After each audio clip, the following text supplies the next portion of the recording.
Yes, ma'am. Front row. Yes, ma'am. Okay.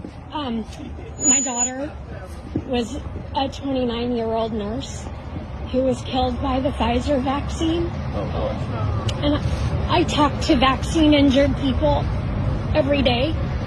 They're being ignored. They are hurting. They aren't getting disability. They aren't getting help from anybody. What are we going to do about this?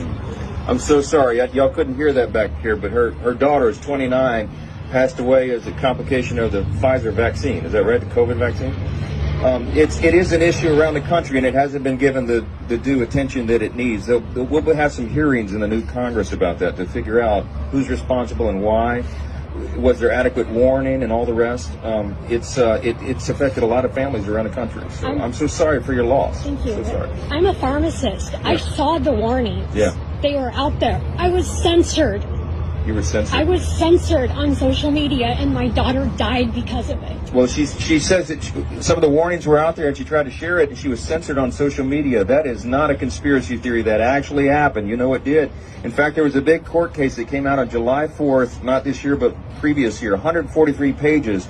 The Western District of Louisiana, a federal court looked at all the evidence, and they said that the White House, the Biden-Harris White House, were working with the big tech platforms in Silicon Valley, meeting with them almost weekly through the FBI field office out there, a guy named Elvis Chan. You can Google this, okay? Well, maybe not Google. You can find it elsewhere.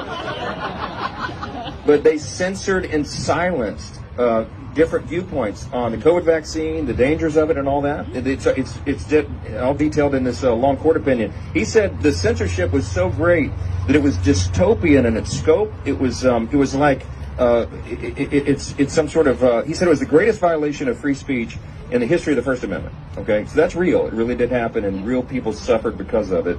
We've got to make sure that people who appreciate and are willing to give their lives to protect our freedoms and the First Amendment and the Second Amendment and all of, right, all of our fundamental freedoms, those are the people in charge of these decisions, not the big state government elitists. And that's what happened, and that's the problem. And people literally died because of it. And I'm so sorry for your loss. So